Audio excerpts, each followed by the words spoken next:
हरिओम साईं राम। मैं आशा करता हूँ आप सब आने वाली दीपावली की तैयारियों में लगे हुए होंगे,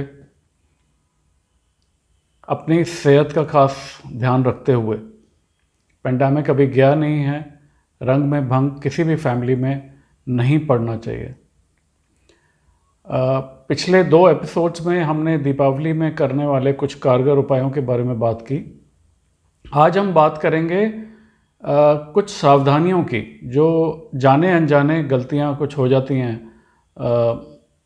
बहुत ज़रूरी कुछ बातों को मैं आपके सामने रखूँगा और प्लीज़ इन चीज़ों का ध्यान करिएगा। उस पे जाने से पहले कुछ उपाय, 2-4 छोटे से उपाय मैं देना चाहता हूँ।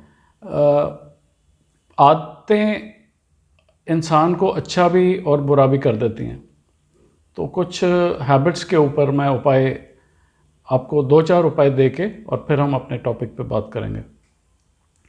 सबसे पहले धनतेरस के दिन आप 11 मोर पंख लेकर आएँ और जिन भी हस्बैंड वाइफ या घर में ओवरऑल ब्रदर सिस्टर या कोई इलनेस की भी प्रॉब्लम है या किसी रिलेशन की कोई प्रॉब्लम है, आप ये 11 मोर पंख धनतेरस के दिन अपने पूजा घर में रखें। जो भी पूजा आदि करनी है हमने, उस प्रकार से करके दिवाली के अगले दिन इन मोर पंख को आप घर पे कहीं पे भी, अपने बेडरूम में भी रख सकते हैं और ड्राइंग रूम में, कहीं जहाँ आपको सूटेबल हो वहाँ रख लीजिए।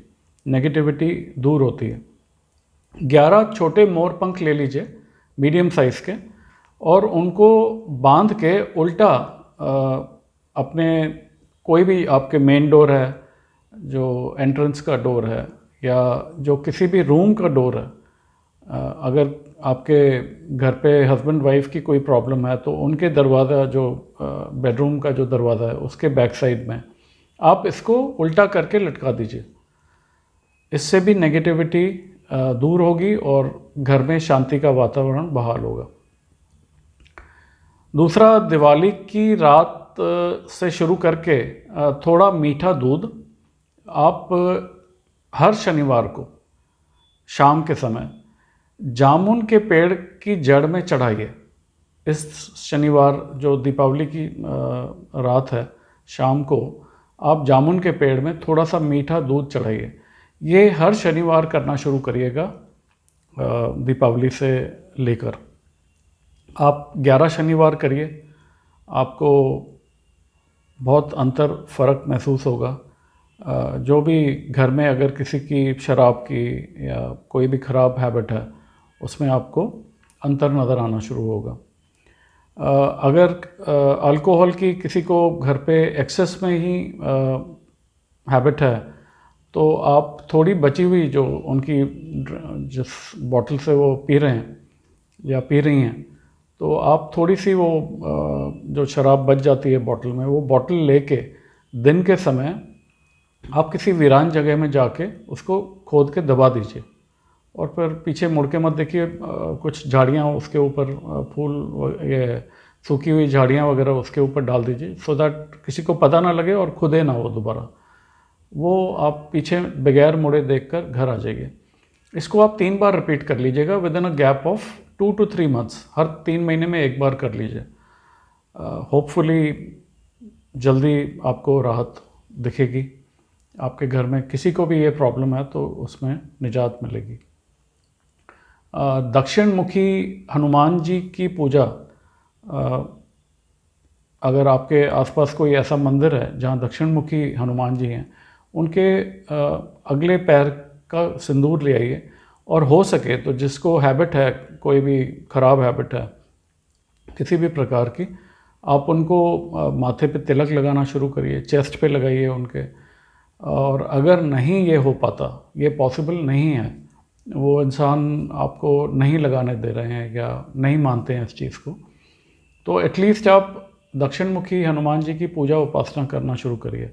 अगर दक्षिण मुखी आपके आसपास कोई ऐसा मंदिर नहीं है, और अभी फ़िलहाल तो मंदिर जा भी नहीं सकते, तो आप हनुमान जी की उपासना तन मन धन से आप करना शुरू करिए घर बैठे ही। हनुमान चालीसा पढ़ लीजिए, वो आप अपने श्रद्धा अनुसार अपने मन से उनको आप बोलिए कि मैं इतनी बार ये पढ़ूंगी या पढ़ूंगा, तो और कृपा करिए, क्षमा करिए और कृपा करिए। डेफिनेटली चीज़ों में आपको निजात मिलेगी। शुक्ल पक्ष का पहला सोमवार, कोई भी शुक्ल पक्ष जब शुरू होगा अभी दीपावली के अगले दिन से, जो पहला सोमवार पड़े और लगातार 11 सोमवार ऐसे, आप 4 हल्दी की गांठों को बहते हुए जल में प्रवाह कर दीजिए। ये काम आप दिन के समय किसी भी समय कर लीजिए, 3-4 बजे से पहले, सूर्योदय के बाद और शाम ढलने से पहले। ये लगातार 11 सोमवार करिएगा। कोई भी बुरी कोई ऐसी हैबिट है घर में, निजात ज़रूर मिलेगी। अब आज के आगे भी कई एपिसोड्स में मैं उपाय देता रहूँगा अलग अलग टॉपिक्स पे, बहुत अच्छे सटीक उपाय। अब कुछ सावधानियाँ जो हम अननोइंगली या नोइंगली कर बैठते हैं। सबसे पहली बात तो मिट्टी के दिए इस्तेमाल करिएगा। ये अलग अलग चीज़ों की आजकल या वो जो इलेक्ट्रिसिटी के बल्बों की लड़ियाँ आदि जो ये प्रचलन शुरू हुआ है, इससे हमारे ये इसको मैं कहूँगा जो बल्बावली शुरू हुई है, ये दीपावली है, बल्बावली नहीं है। तो इस चीज़ का ध्यान रखिए, जो हमारी हेरिटेज है उसका ध्यान रखिए। हमारी पौराणिक परंपरा उनको जागृत रखें हम। आगे आने वाली जनरेशन्स भी तभी सीखेंगी और इसमें भारत की अर्थव्यवस्था भी सुदृढ़ होती है। तो जितना नेचर से चलेंगे ना आने वाले अर्थ एलिमेंट के टाइम में, उतना हम सुखी रहेंगे। और हमारी भारत की तो विरासत महान है। मिट्टी के अंदर वैसे भी एक स्पंदन सोखने की क्षमता होती है, तो मिट्टी के ही प्लीज़ दिए इस्तेमाल करिएगा। ऑयल को मस्टर्ड ऑयल भी ले सकते हैं, सरसों का तेल, तिल का तेल, ठीक है। इन दियों को पेड़ों आदि से थोड़ा दूर रखिएगा, उनमें भी जान है। बिल्कुल चिपका के कई बारी पत्तियां जल जाती हैं या पेड़ों को उस चीज़ का भी प्लीज़ ध्यान रखिएगा। मिट्टी के बने हुए ही गणेश जी और महालक्ष्मी जी लाइए, उनका आगमन करिए, वेलकम करिए अपने घर पे। मिट्टी के ही बने हुए, सिरेमिक के, प्लास्टिक के, मेटल्स के, ये सब प्लीज़ मत करिएगा। मिट्टी के बने हुए सिंपल गणेश जी और महालक्ष्मी जी, छोटी छोटी मूर्त, बड़ी मूर्तें घर पे नहीं रखते, उनकी पूजाएं नहीं होती, वो मंदिरों के लिए हैं, ना हमारे पूजा घर के लिए नहीं है। तो मिट्टी के ही बने हुए गणेश जी भी और महालक्ष्मी जी लाइएगा। मुख्य द्वार को पूरा स्वच्छ और साफ रखें। और ये तो दीपावली से लेकर अब एक नेम बना लीजिए, अगर हर रोज़ सफाई होनी है मुख्य द्वार की, चौखट की। चौखट में राहु का वास बताया गया है। चौखट को प्रणाम इसलिए किया जाता है जब नई हमारे घर में बहू भी आती है, तो चौखट, दहलीज, ये बहुत इम्पोर्टेंस रखती है। चौखट को साफ़ सुथरा रखिए, जाले आदि मत लगने दीजिए। टूटी हुई क्रैक्ड चौखट मत रखिए, प्लीज़ बनवा लीजिए उसको। जो भी टाइल है या फर्श है, जो भी है, उसका ध्यान करिए। महालक्ष्मी जी की पूजा, गणेश जी की पूजा के बाद ही दिया जलाइएगा, घर में रोशनी करिएगा। सबसे पहला दिया, अब मंदिर बंद है, हम सब जा नहीं पाएंगे, तो सबसे पहला दिया महालक्ष्मी जी और गणेश जी को अपने पूजा घर में, घर पे बैठ के प्रेम भाव से पूरी पूजा मुहूर्त के हिसाब से, जो टाइमिंग्स दिए हैं उस हिसाब से, प्लीज़ मुहूर्त का ध्यान रखिएगा, बहुत इम्पोर्टेंस है मुहूर्त की। तो सबसे पहले पूजा आदि करके उसके बाद दिया जलाइए, फिर आप मीठा अपना एंजॉय करिए दीपावली को। पटाखे आदि मत जलाइएगा, वैसे भी पोल्यूशन बहुत है, हम तो दिल्ली में रहते हैं। ओवरऑल ग्लोबली हमें पोल्यूशन का ध्यान करना है, तो ये इस चीज़ का प्लीज़ ध्यान करिएगा। गवर्नमेंट के ऑर्डर्स हैं हमें खुद की भी सोच और समझ से चलना चाहिए। तो काइंडली बच्चों को भी समझाइए। फिर वही जहान है तो जहान है, अगर कल को कोई प्रॉब्लम हो जाती हैं, कोई अस्थमेटिक पेशेंट हैं, पोल्यूशन से बहुत ज़्यादा वैसे ही सब ग्रसित हैं स्पेशली नॉर्थ में, तो प्लीज़ इस चीज़ का भी ध्यान रखिएगा। सात्विक रहिएगा। मैं तो कहूँगा 11 तारीख से 20 तारीख तक, जब तक छठ पूजा, सूर्य भास्कर आए, भास्कर जी की पूजा तक, छठ पूजा तक, खासकर धनतेरस और दीपावली पे प्लीज़ सात्विक रहिएगा, बहुत ज़रूरी है। नहीं तो चीज़ें बैकफायर होती हैं अननोइंगली किसी भी फॉर्म में। हो सकता है अच्छा समय अभी चल रहा है, हमारे कर्मों के बैंक बैलेंस बहुत फुल हैं, स्ट्रॉन्ग हैं, पर समय सबका एक सरीका नहीं होता, समय बदलता है। तो इस चीज़ का प्लीज़ ध्यान करिएगा। बड़ी पीड़ा मिलती है जब बाद में कुछ प्रॉब्लम्स होती हैं, जब आदमी ऊंचाई से नीचे आता है तो बहुत पीड़ा मिलती है, ध्यान रखिए। वो कहते हैं ना, सुख में सुमरन ज़रूरी है। दुख में तो सबकी आवाज़ निकलती है, सबकी आह निकलती है, सबको ही दर्द होता है, तब तो सुमरन सबका ही शुरू हो जाता है।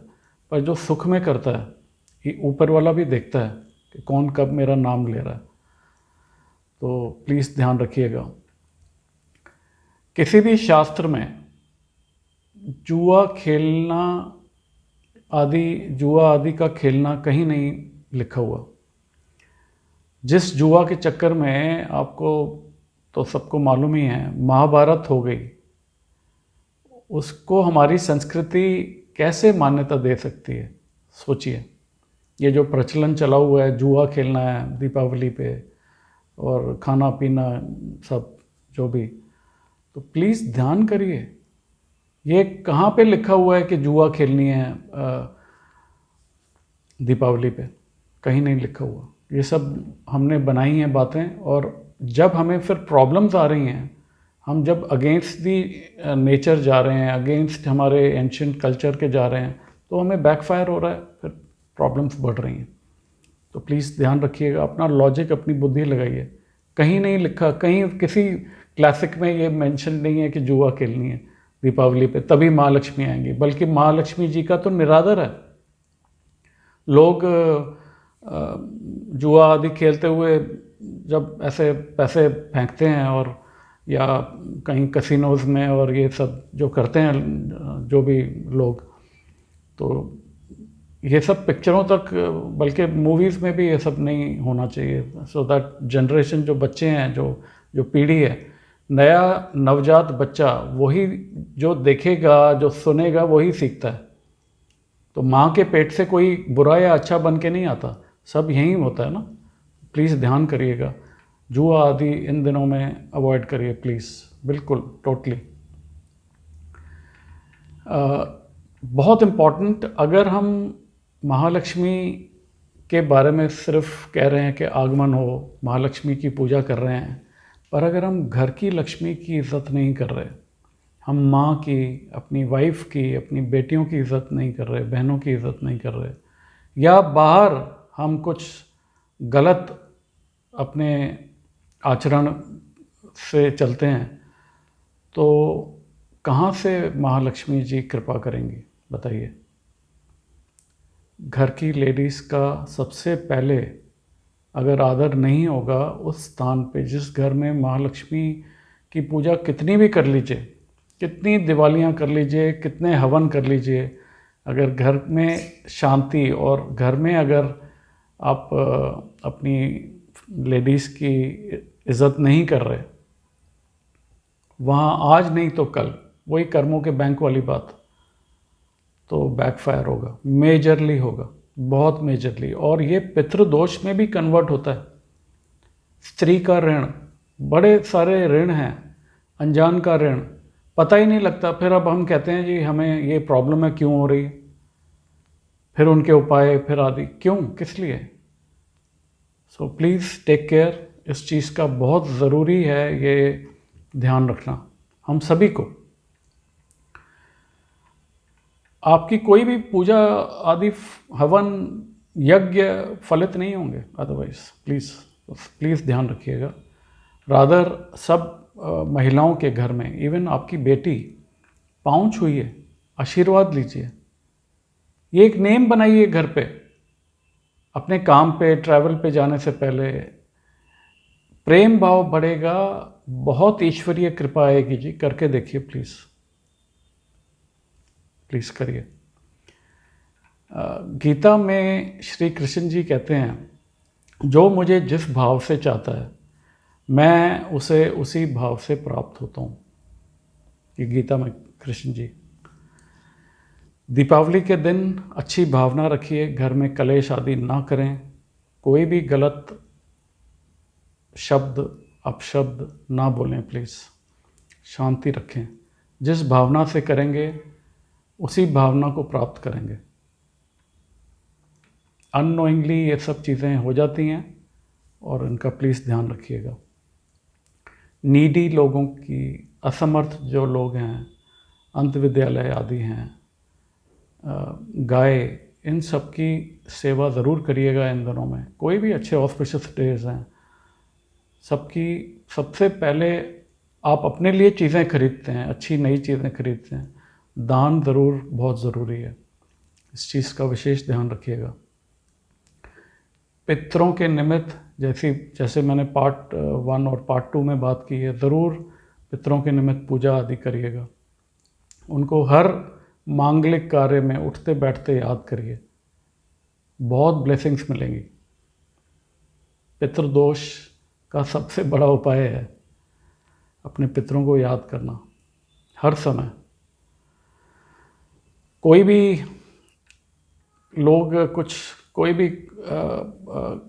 गलत चीज़ें इन दिनों में करवाते और करते हैं, गलत तंत्र आदि, इन चक्रों में मत पड़िएगा प्लीज़। ये बेहद बड़े पाप हैं और ये कन्वर्ट होते हैं जन्मों के पितृदोष के तौर पे। कभी ना कभी हो सकता है उस समय टेम्परली कोई फ़ायदा मिल जाए इन गलत चीज़ों से, इन तंत्रों मंत्रों से। जो करवाते हैं उनको भी और जो करते हैं उनको भी बहुत प्रॉब्लम्स होती हैं जी। तो प्लीज़ इन सब चीज़ों में मत पड़िएगा कभी भी, गलती से भी। और आप सब बहुत समझदार हैं, ध्यान करिएगा। मेरा काम है आगाह करना। मेरी पूरी एस्ट्रो फैमिली को खूब अच्छी सेहत, आरोग्य, सब्र, विवेक, शांति प्रदान हो, ऐसी मेरी प्रभु से दिलीय प्रार्थना है। सभी बड़ों, माताओं, बहनों को नमन, बच्चों को खूब सारा प्यार। Wish you a very happy, healthy, prosperous coming new year, a very happy Diwali. God bless you all. Thank you. Hari Om Sai Ram.